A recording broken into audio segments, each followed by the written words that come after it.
When it comes to companies making great products and really changing the world, it always starts at the top. It always starts with the leader of the company. And this week, the CEO of Ford, Jim Farley, right?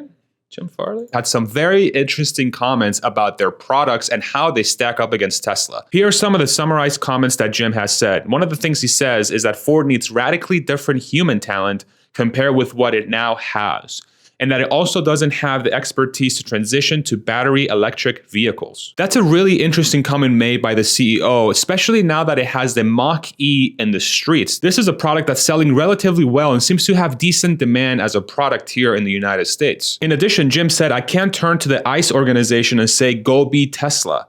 They may do it on the auto body, they may do it in plant operations, but that's not good enough." Lastly, Jim says that Ford's distribution costs are $3,000 to $4,000 higher than Tesla's. So based on these comments, we basically have confirmation that the CEO of Ford, the leader of that entire organization, has confirmed and has told us that they're behind from a technological standpoint as well as a cost standpoint. Although this may come as no surprise to those that have been following Tesla for the last 10 years and really understand what their leadership from an EV standpoint actually means, the CEO of Ford coming out and saying this and confirming this to the broader world sends multiple signals that I think are very, very positive for Ford's chances of survival into the next decade. These comments were also echoed very similarly by the CEO of VW, Volkswagen, Herbert Diess, where he also acknowledged that Volkswagen is behind Tesla when it comes to their EV lineup. And if you reference a video that I made very recently about Ford and GM's potential survival here in the next decade, it looks very grim for them unless there's some very drastic decisions or changes in tune that the company has to make in the near term. Otherwise, their failure is basically guaranteed. But I think there's a deeper meaning to what Jim has come out and said, the CEO of Ford. I think it sends a lot of different signals to the market and to the investors that may open up a host of possibilities for Ford to survive the next decade or the next few years as the world transitions to electric vehicles. First, the CEO of Ford coming out and telling the entire world that they're behind Tesla, who is without a doubt the leader in EV, especially in the US, sends a signal to Ford employees themselves that they have a lot of work to do. And even though the leader of the company might be internally telling everyone that, hey, we have a lot of work to do, we're behind, him coming out and saying it publicly puts the onus and the pressure on the entire organization to really get their stuff together so that they can compete with Tesla in the coming years and decades. This will do multiple things internally. One, it will set a very specific culture that says, hey, we are Ford and we are behind. Since we know that the cars are going to go electric, we have to get way better at what we're building today. Otherwise, we're going to fail. It will also weed out those that are not willing to change. So if you're somebody that works at Ford and you're not really into this whole EV thing, or in general, you just hate change, the CEO of the company has come out and very openly said that if we don't change right now, we are going to fail. And if you're part of the company, you're not willing to come along with us, then you need to leave or we're going to root you out. From a culture perspective, this is amazing what Jim has done. It's a necessary step for Ford to start building a foundation for the future. But it also sends a bigger underlying tune to the market and to investors and to the public, to Ford buyers, that I think is not being talked about very much. By the CEO of Ford admitting that the Ford products are inferior to Tesla's, he has set a precedent that says that Tesla's products, engineering, and cost structures are better than Ford's. And one of the reasons why Jim may have said this publicly, and one of the underlying tones that comes from the statement, is that Jim wants to have an open line of communication with Tesla in case a partnership were to arise. By telling customers and investors publicly that Ford is behind, if a partnership with Tesla was to come around,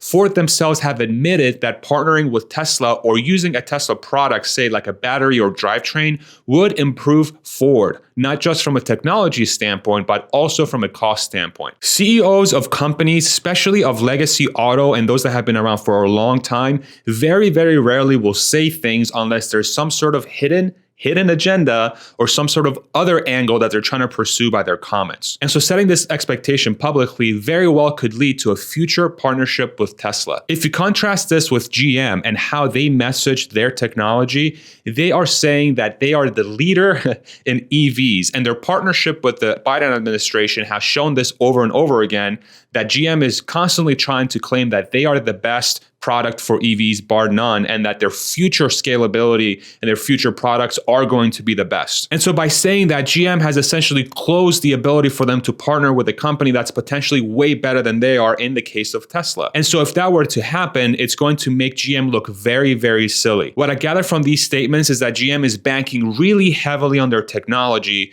and that failure is essentially not an option. But what's likely the case is that GM has spent way too much money and way too much time in that Ultium technology, which is their next EV generation technology, to pull the Band-Aid off and essentially say, no, we have to pivot immediately. And if you contrast that with Ford's leadership is much, much better and much more in tune with where they are as a company. And the fact that this is coming after a successful launch of the Mach-E and a successful reveal of the Lightning, of the F-150 Lightning, and then coming out and saying, hey, we are behind Tesla, this says a lot about Ford's current position. Now, what's going to be very interesting to see in the future is now that Ford has opened a potential door of partnership with Tesla or a different car company, and as they really pivot into this strategy, how will the union, the UAW at Ford, handle this change? Union employees are generally incentivized to do the same thing every single day and keep a very fair workforce where change and other things that might disrupt their daily activities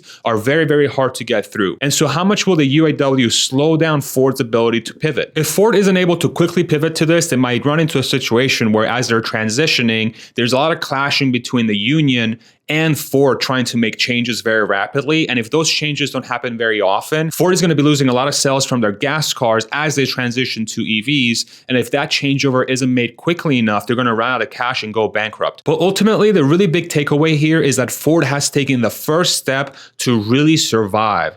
And that's the leadership admitting that they're behind, that something has to change. The potential partnership with Tesla is now a possibility. They've opened the door that says, hey, Tesla is better than us. And if we can't figure it out ourselves, we may partner with Tesla because we've told everyone, including our customers and investors, that Tesla is better. And so if Ford buys batteries from Teslas or does their drivetrain or borrows their self-driving technology, then Ford is going to position to say, hey, we've pivoted to something better. Ford is stronger than ever. We are going to survive the EV revolution.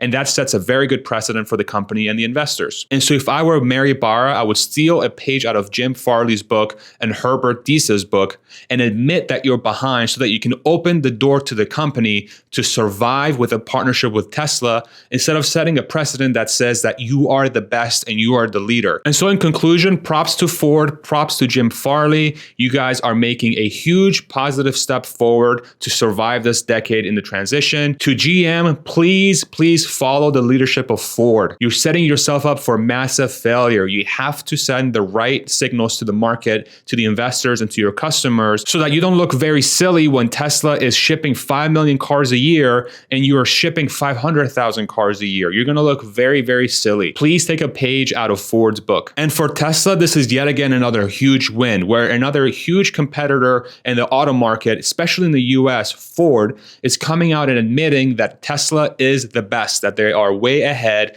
and they need to catch up. I would not be surprised to see Volkswagen, Ford, and Tesla strike some sort of partnership here in the near future, either through a battery supply program or a drivetrain supply program or a supercharging program or some other program, and they come together and figure out how to really scale production. It might be that these two companies, Volkswagen and Ford, really start partnering with Tesla to understand how to manufacture their cars a lot more efficiently. Let me know what you think in the comments below. Drop me a comment. Do you agree? Do you disagree? Do you think it's going to go a different direction? Do you think there's other things that are attached to this comment? Let me know. Thank you so much for watching this video. If you enjoyed it, I would love it if you throw me a like. If you want to support this channel, you can either join me on Patreon, following the link in the description below, or you can click on join right below this video. In addition, I also have a podcast series on this channel, which you can also find on Apple Podcasts, Spotify, or your favorite podcast app. And before we end, I have a little surprise for you. We're going to play a little Guess the Riff game. This is something that I do sometimes where I play a riff on one of my guitars here, and your job is to guess the riff. If you know what it is, drop it in the comments below. Thanks for watching, and we'll see you in the next one. Guitar riff, go!